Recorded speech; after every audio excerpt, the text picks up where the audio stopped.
Let's go ahead and get started. Hello and welcome to this Morpheus Tech Brief covering the Morpheus Terraform provider. I'm Martez Reed, Director of Technical Marketing with Morpheus Data. So the Morpheus Terraform provider provides a number of functionalities and capabilities as it relates to integrating or interacting with the Morpheus platform.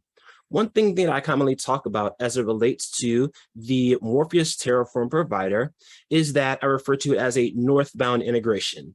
And so what I mean by that is the Terraform provider, for those that are familiar with Terraform, the infrastructure as code tool that can be leveraged to deploy cloud resources, but can also be utilized to configure systems or platforms such as Morpheus. And so what is utilized is a REST API call to the intended platform. In this case, it's Morpheus. So what we're doing is leveraging Terraform to describe or define Morpheus resources or constructs such as environments, such as option lists, such as inputs, such as catalog items, and various other components or resources that are available within the Terraform provider itself. And so one thing of note is that the Terraform provider for Morpheus is available on the Terraform registry. The Terraform registry is the repository that is hosted online by HashiCorp, the creator or vendor associated with the Terraform tool.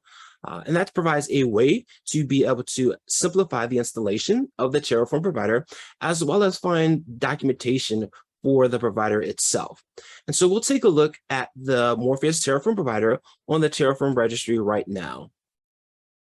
And so if we go over, I'll go back. And so it's registry.terraform.io is where the Terraform registry can be found. And so one quick way to find the Morpheus Terraform provider is to come into the search bar and type in Morpheus. We see that it starts to pop up.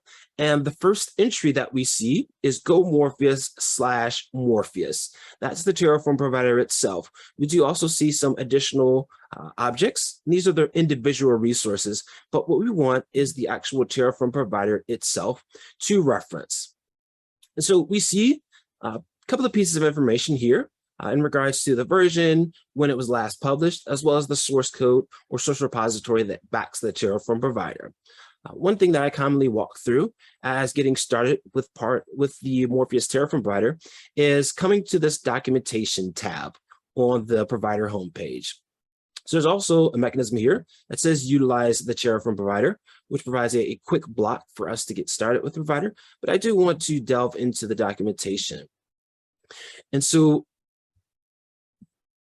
with the Morpheus Terraform provider, there are a number of things that we see on the left-hand side of this particular component. And so I can specify guides, resources, and then data sources. So just for a quick bit of detail in regards to Terraform, so there's resources. So that's the ability to be able to manage constructs or objects, whether they be those cloud resources or whether they be configuration of a platform. So that's being able to actually manage it. Data sources are ways in which to look up or find data that might be utilized or leveraged as part of the deployment of a resource or configuration of a resource. And then guides on this particular section include some quick start guides to identify certain pieces of information, like getting started with the Terraform provider or authenticating to the Morpheus platform from that standpoint. And so what we'll do is we'll walk through an example of creating an actual construct or resources within the Morpheus platform to get a feel for how to actually be able to leverage the Morpheus Terraform provider. And so what we're going to build is an example Morpheus catalog item. One of the big benefits of the Morpheus platform is the self-service catalog. So in this case, we want to build out the catalog item utilizing infrastructure as code with the Morpheus Terraform provider. So in this case, we want to build out the underlying constructs for the catalog item.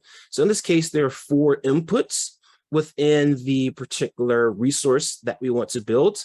One of the inputs is associated or has an option list tied to it. Those then are aggregated into the Python task for inputs into the Python task. Then there's the operational workflow that we define that attaches or ties to the Python task, and then the catalog item. So from a Morpheus construct, this isn't entirely accurate as the inputs are technically attached to the operational workflow, but from a logical standpoint, we want the inputs to be technically associated with the task. And so we'll walk through these components and building these out from a capability standpoint. So we'll go back to the Terraform registry. That includes the documentation.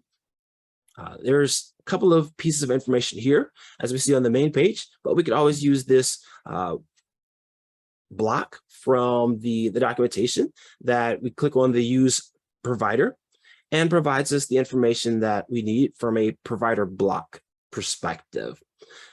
A number of these pieces I've already started to build out and have built out from a capability standpoint, but we'll delve into some of the specifics and how they look and how we would build out these constructs if I hadn't already built them out.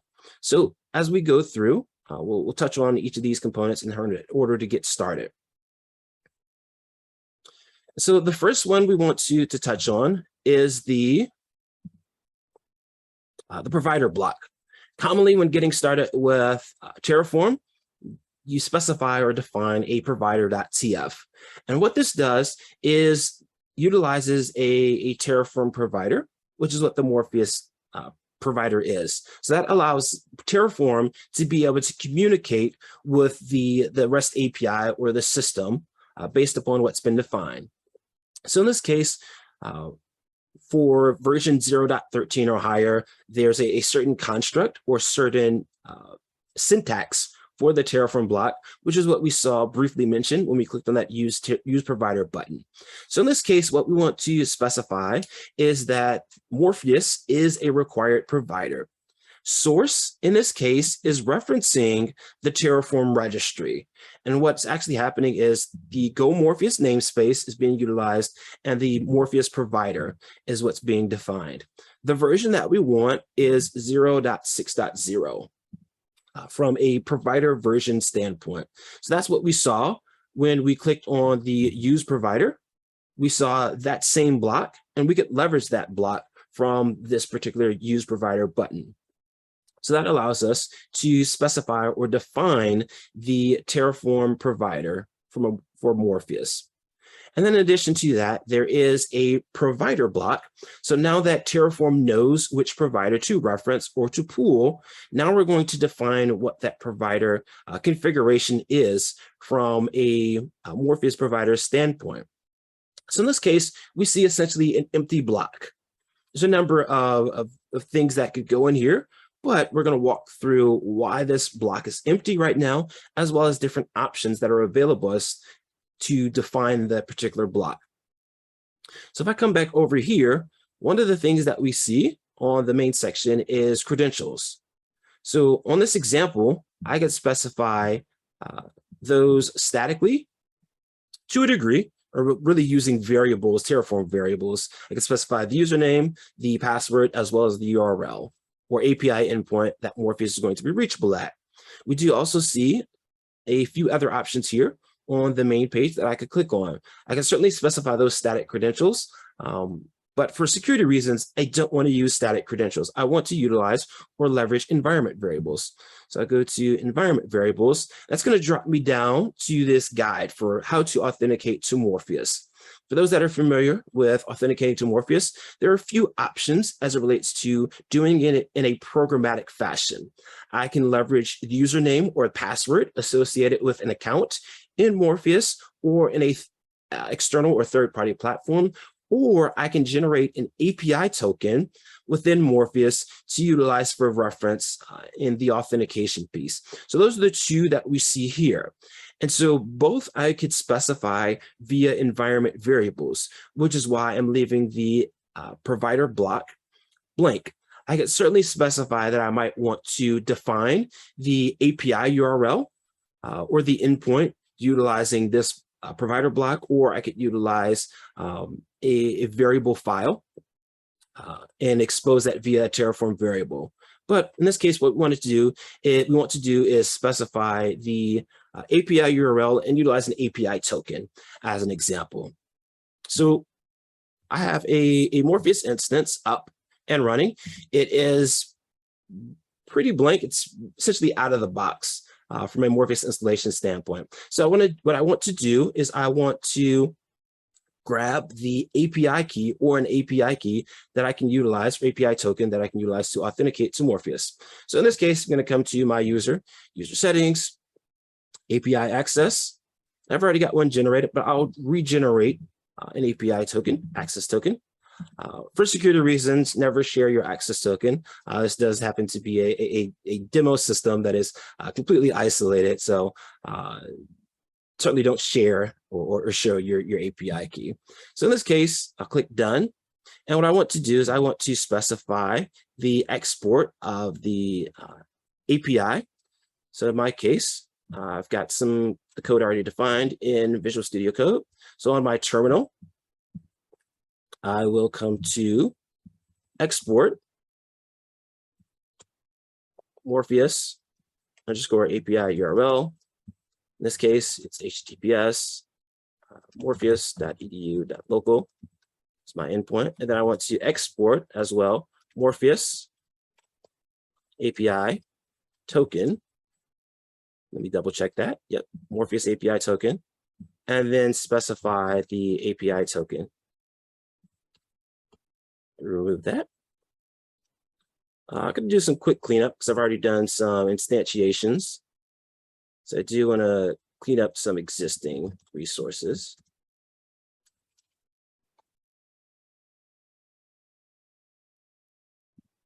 Nothing in my state file. All right.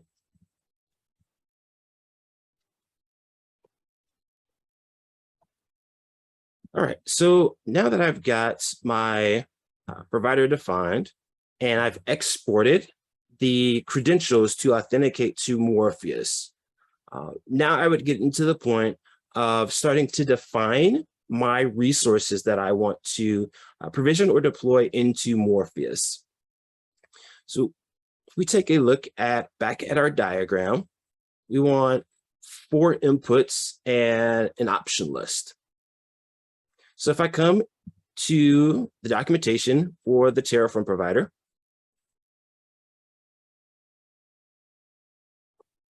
and go to resources, I can see a number of the resources that are available for the Morpheus Terraform provider. And in this case, I want to specify option types. So there's a number of option types or inputs. They're previously known as option types within the platform. So the inputs or option types that I want to utilize or leverage, such as passwords, such as text, number of particular fields. I'm only going to touch on a few as we go through. Certainly, you can feel free to delve into the details regarding the various different types that are available. So let's take a look at the text option type as one of the first ones to commonly be utilized or leveraged.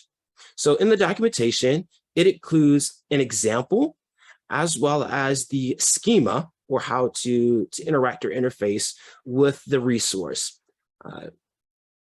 These are very similar to the fields that you will see on the Morpheus UI to interact with the particular integration. So in this case, I want to build a catalog item. So I'm going to have a few inputs that are specified for this given resource. So as I mentioned, I've already built out this functionality, and we'll take a look at some of the pieces of the functionality. So in this case, what the catalog item will actually do is be utilized to create a self-service mechanism for adding secrets to HashiCorp Vault instance. And so I want to expose that through the Morpheus self-service catalog, and I want to utilize a Python script to facilitate that. So what we're doing is taking an operational workflow within Morpheus and presenting that through the self-service catalog. So let's take a look at the secret key. So if we want to specify the secret key in HashiCorp Vault. And so for this resource, we specify the Morpheus text option type that we saw on the resources page, provided a name for the resource, and then specified the various details similar to as we would do within the Morpheus UI for creating an option type of this type or an input.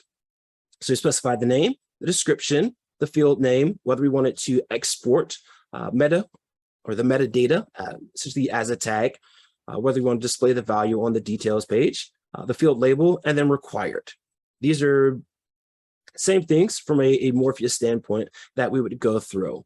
And so from a Terraform documentation standpoint, we'll see the various type for the attribute associated to the right of it.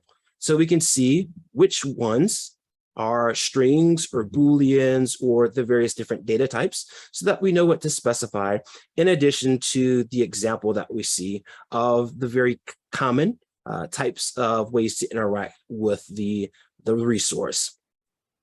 And so we're taking a look at an option type. Many of the option types are very similar or inputs to what we see here from a text option type standpoint. So you would reference the documentation. In most cases, the names very much so line up to what you would see in the Morpheus UI. So there's that synergy there in terms of how to define those given resources. So one of the other things we defined was an option list.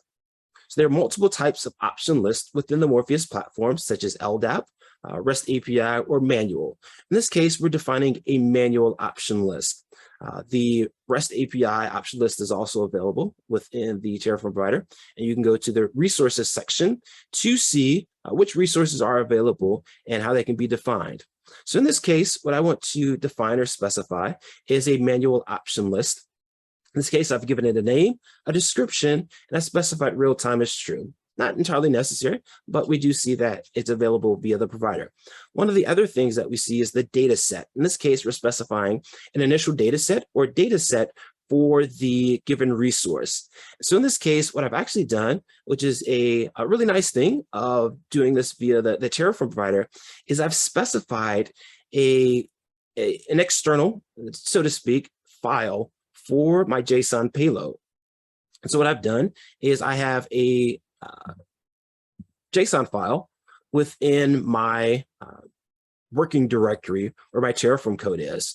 And so now in this case, I don't have to specify it in line for my given JSON payload, because depending upon the size of the payload, it may be very large, maybe in the case of, let's say, one of the REST API option list, maybe I'm doing some JSON or some JavaScript parsing and manipulation. And it'd be nice to have that just in a JavaScript file to take advantage of many of the benefits of code editors or IDEs, like the linting and the validation there, but also be able to quickly externalize that from a configuration standpoint. And then also in this case, be able to store it in source control from a configuration standpoint. And so we see that this is the JSON payload that's going to be specified for my option list. In this case, these are HashiCorp Vault mount points that I want to define or specify. And so from a configuration standpoint, we've taken a look at the option type, option list. The next thing we'll take a look at is the task or an automation task utilizing the Terraform provider. The automation task functionality provides a number of ways or a number of types, different types. So like JavaScript or PowerShell or Bash that are available. And once again, reference those utilizing the resources section of the Terraform provider. In this case, I have specified a Python and utilize the Python script inline into the Terraform block itself. So one of the things we can see right off the bat is that it doesn't look as nice and as clean as what we saw in terms of specifying those files utilizing the Terraform file function. But no less, we see the various different types of attributes that are available for us to define for this given resource, things like the name, the code, the source type, the result type. And we do see the script content and it's specified inline. Certainly there's a number of options that are available that mirror what's available from a configuration standpoint within Morpheus. So such as specifying that I wanted to fetch this script via a URL, or that I wanted to integrate with source control to reference this particular script. In this case, it's being stored inline for this particular configuration. Certainly there's different available options. So we've gone through the option list, the input, one of the input types for this particular payload. We've gone through the automation task, And now we want to utilize or leverage an operational workflow within the Morpheus platform. The operational workflow is where it starts to really become interesting and showcase some of the power of this particular capability to both be able to easily define the resources, but act as a mechanism in which we can start to export or migrate or promote the code from one Morpheus instance to another. And so if we open up the operational workflow, we see a number of things that are defined for this: name, description, platform, visibility. All those things are pretty straightforward and common. One of the benefits that we see with the Terraform provider now is that I can specify option types by their ID. So there's a number of benefits that this provides. One of the things we see here is these resources have been defined in this particular Terraform code. So I could specify the reference, the option types that we've defined within this Terraform. One of the other things that we talked about were data sources. And so what data sources allow us to do, and we'll take a look at some of those, is if I did not define or configure, let's say, an option type or an input in the Terraform code, but it was already created, or I wanted to manage it utilizing some different Terraform other than what I'm instantiating, I can reference different constructs within my Terraform. So I could utilize, let's say, an option type. And so what it's going to do is I would specify this block and then reference the lookup in my Terraform code. That way someone else could have created the input, or what this allows to be done from a code migration or code promotion standpoint is I could, instead of hard coding this particular name, I could expose that as a Terraform variable and have a different variable for development versus production. And so this allows me to be able to do those dynamic lookups and not have to rely on being able to define the ID. So one of the challenges with being able to promote the code from one environment to another is not wanting to hard code or tie into those specific IDs that are specific to a given Morpheus installation. And so this allows that flexibility to be able to perform that migration from one environment to another. And so I could mix and match. I could specify resources that I've defined in my Terraform, or resources as well as resources that I want to do a lookup on.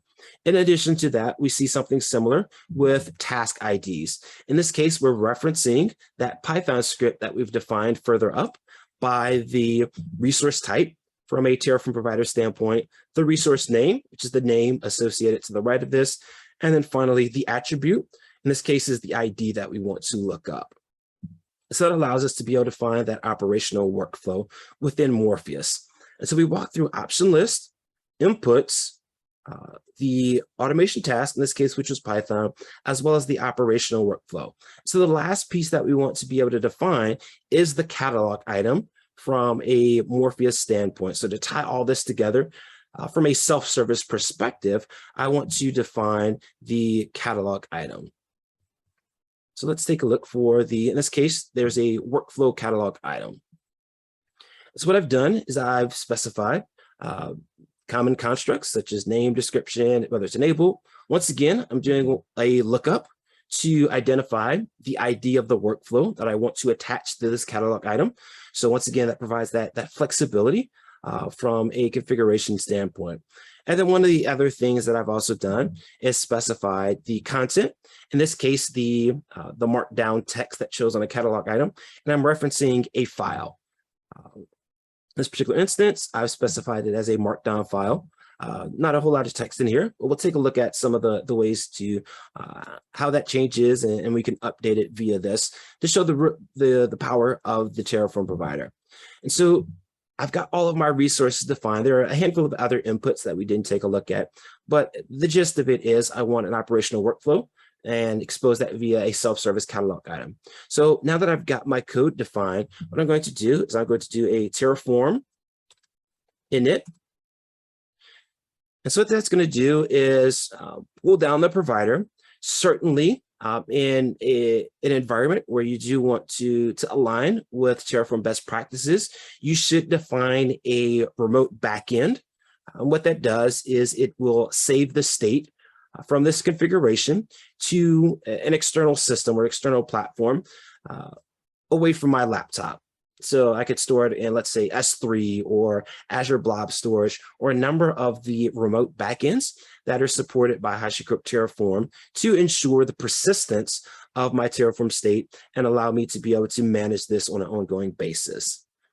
So now that I've done a Terraform init, it's gone through that process and configured all those pieces. Now I want to run a Terraform plan to see what Terraform proposes that it's going to do from a configuration standpoint. So we see that there are 8 resources that are going to be added to my Morpheus instance. Catalog items, inputs, option types, option list, as well as a handful of others. So let's take a look first at our Morpheus appliance. So right now, there are no catalog items in this particular instance. There are no automation tasks, no workflows, there are no inputs, and there are no option lists. So there's nothing in this particular Morpheus installation outside of what just comes out of the box.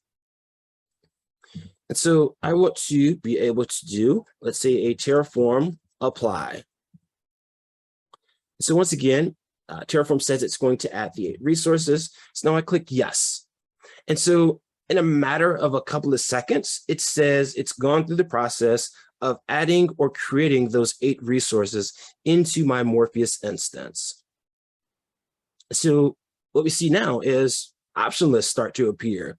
We see inputs, see 4 inputs pop up. Let's take a look at our automation. We see there is now a Python task within this particular installation of Morpheus.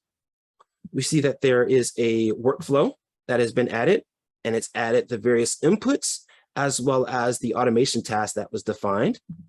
And then finally, let's take a look at blueprints to see if it defined the catalog item. And so we see that there's a vault create secret catalog item. And so that maps to the workflow that we defined. And then we also see that the content field has been defined utilizing what we saw in the markdown field, or the markdown file that we define. So if we click provisioning and catalog, and we go to the resource, we see that there is now a Morpheus self-service catalog item that has been built out for this operational workflow. And after we defined it, we saw that a matter of seconds later, it stood up, it provisioned, it configured all the pieces, hooked them all together. The option list is being defined with our mount point. We could specify that. And so this provides a lot of great functionality and capability to be able to define these resources utilizing infrastructure as code, but also allows additional manageability. So I could come in here to the markdown file. In this case, this is for my catalog item content. And I can specify tech brief, example content. And I'll save the file. In this case, clear the output, run a Terraform plan. And so we see that there are proposed changes to the content in this particular resource. And so I'll go to Terraform apply. I'll go yes. So now it says that this resource has been changed. And so if we go to our catalog item, let's click out and let's click back in. And now we see that this catalog item or the catalog item has been updated with the new text or the new content that we specified within our Terraform code. So we've taken a look at a number of the capabilities that this provides from a functionality standpoint, such as being able to externalize these configurations into respective files, such as a markdown file or a JSON payload or even a JavaScript file that provides a lot of flexibility and functionality, but also an ability to be able to quickly define these particular resources within the Morpheus platform. So now that we've created them, one of the things that I really like about this capability in my lab environment, as well as it's definitely beneficial in other environments, is the ability to be able to quickly experiment and test with things and then be able to just as quickly tear them down to keep my environment clean and pristine. So in this case, I want to run a Terraform destroy. So now it says it's destroyed the 8 resources. And so if I come to library automation, there's no longer any task in here. There's no longer any workflows. If I come to options, there's no longer any inputs, no more option list. And so for me, this helps keep the my test environment clean, but allows me to quickly reference a piece of code or a given configuration that I was working on or tinkering with just a few weeks ago or even a few days ago. So it provides unlocks a number of capabilities as it relates to managing the configuration of Morpheus in a programmatic fashion. So let's jump back. We walked through this example. We touched on the catalog item, touched on the operational workflow, the Python task, the 4 inputs we saw that were added, and then the option list to specify the vault secret mount point. And so this is just a quick example of the types of things that can be built out utilizing the Terraform provider and define it as code from a functionality standpoint, which starts to unlock some really interesting possibilities of how to manage Morpheus in a programmatic fashion. So one of the other things to take a look at is, this is great doing it from my laptop and it's very interesting, but how do I start to do this at a scale or utilizing some of the other software development lifecycle practices? And so that's where we could start to get into things like utilizing a CI/CD pipeline with the Terraform code, in which I can commit this code to source control, and then as part of that process, leverage a CI server like a Jenkins, like an Azure DevOps, like a GitHub Actions to help facilitate the process for this particular code. And so as an example, I would commit the code as part of the CI process. It could do some unit testing, doing things like making sure that the formatting or the syntax of the Terraform code is valid. Then running a Terraform plan to look at the proposed changes to a given environment as part of the process. And then the other thing that I've added in is, as a bit of an art of the possible, is an open policy or open policy agent, or OPA check to validate or reference certain things. I'll touch on that in a second of some of the possibilities there, but certainly unlocks a number of ways in which to automate or codify the configuration of Morpheus. And then once that check has been validated or passed, then run a Terraform apply to apply the configuration to Morpheus. And so for those that have walked through some of the aspects of software promotion or code promotion, or utilizing other software or infrastructure as code, such as Terraform, can start to understand how this could fit into a configuration promotion process, in which I can perform initial testing and validation in a lower level environment, and then promote the code to a higher level environment after it's been validated and verified as working from a configuration standpoint. One of the other things I could do is I could specify in my Terraform code that I wanted to add additional, let's say, a dev.tfvars, as well as a prod.tfvars.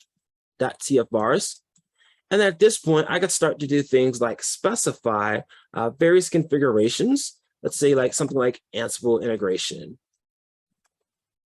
And for prod, I could specify a certain name. And then for, let's say for dev, I specify something like dev Ansible as an example. So what this is doing is I could then, as part of my pipeline, if it is not the, let's say the main or the master branch of the repository, then you should reference or utilize or leverage the dev.tfvars to define various configurations. But once it reaches a production environment, then you specify that I want to utilize the prod Ansible as an example. These are very generic examples, but for those that have dealt with Terraform, you understand some of the nuance and ways in which you can configure this from a code promotion standpoint. And so one of the things that I mentioned was the Open Policy Agent or OPA configuration capability. And one thing to note is what that does is provides a means by which I can define essentially checks and fails for what's planned from a Terraform perspective. And so a couple of examples come to mind for me to help enforce things like good practice from a standards process as well as a resources process. One of the things I might define is that I only want to allow certain people to be able to create tenants utilizing this functionality or capability. Or one of the things that comes to mind for me from a consistency standpoint is that when a name is defined for a given resource, I don't want certain characters to be utilized as part of that naming convention. So whether it's let's say a special character, or I don't want uppercase characters or a mix of uppercase, lowercase, or as an example, I don't want configure certain resources to be configured a certain way. Let's say for automation task, I don't want anybody to specify the content of the automation task utilizing the inline functionality. I want everything to be referenced via a Git repository integration or the native hook into the automation platform. So there's a number of things that can be done from a platform configuration governance perspective, utilizing something like Open Policy Agent or some of the other Terraform tools or capabilities based upon what's been planned from a configuration standpoint. So certainly a number of other things we could delve into or touch on from a Terraform perspective, but we walked through most of the common scenarios and things to iterate through from a configuration perspective. Certainly, if there are any questions, feel free to post those in the Q&A, and we'll walk through those from an understanding perspective. But from a Terraform perspective, as I mentioned, Terraform registry is the place to find information in regards to the Morpheus Terraform provider.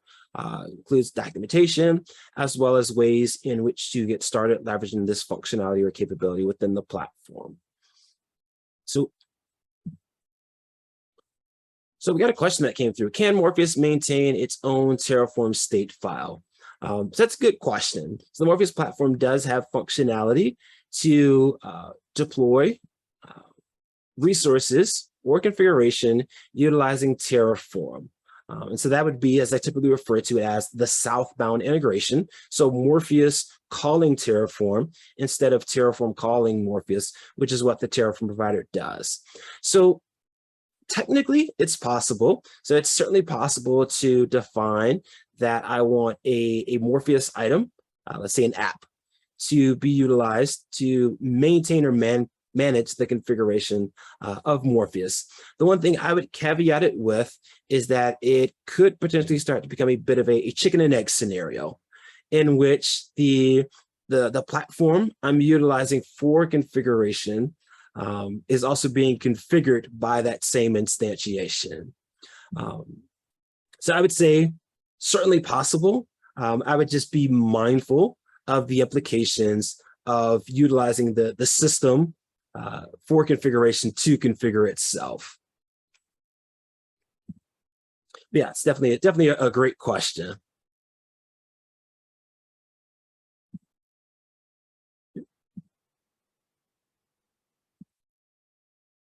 All right, so as we get ready to wrap up with this particular Morpheus tech brief, let's take a look at a number of the ways that you can kick the tires with Morpheus if you haven't had that chance, or for those that are existing customers, certainly a number of ways to engage and find additional information.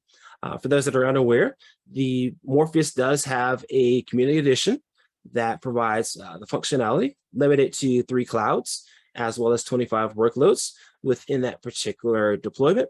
But it does provide a way to be able to test out, and in particular for those that want to try out some of the Terraform provider functionality in a sandbox or a lab environment. This is a great way to leverage that. There's a Morpheus community forum, discuss.morpheusdata.com, for asking questions, understanding some of the things that others are asking as far as the usage and scenarios in which they want to leverage the Morpheus platform. And then finally, there's an opportunity for a demo from one of our sales engineers, morpheusdata.com/demo, to be able to get a little more acclimated with the platform, those that haven't had that chance yet. Thank you for all those that have joined, and I appreciate you coming by and taking time to walk through the Morpheus Terraform provider.